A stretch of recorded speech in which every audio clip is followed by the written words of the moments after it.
பள்ளி கல்வி கூட முழுமையாக இல்லை. ஆனால் உலக மின்சார வரலாற்றை மாற்றிய விஞ்ஞானி யார் தெரியுமா? அவர்தான் மைக்கேல் ஃபாரடே, ஃபாதர் ஆஃப் எலக்ட்ரோமேக்னட்டிசம். ஒரு ஏழை குடும்பத்தில் பிறந்த சிறுவன் பள்ளியில் அதிகம் படிக்க வாய்ப்பு கிடைக்கவில்லை. அவர் ஒரு புத்தக கடையில வேலை பார்த்தார். அங்கு வந்த புத்தகங்களை வாசித்த அவரே தானாகவே கற்றுக்கொண்டார்.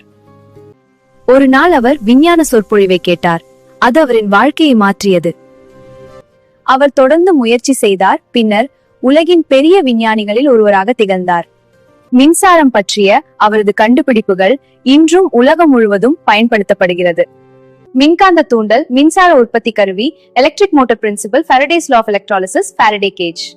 அப்படியென அசத்தலான கண்டுபிடிப்போடு உலக மிரள வைச்சார்.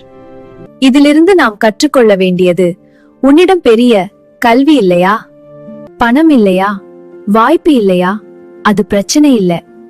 ஆர்வமும் முயற்சியும் இருந்தால் ஒரு சாதாரண மனிதனும் உலக வரலாற்றில் இடம்பெற முடியும். இந்த வீடியோ உங்களுக்கு பிடித்திருந்தால் லைக் பண்ணுங்க, ஷேர் பண்ணுங்க. சப்ஸ்கிரைப் பண்ணாதவங்க சப்ஸ்கிரைப் பண்ணி கமெண்ட் பண்ணுங்க. பாய்.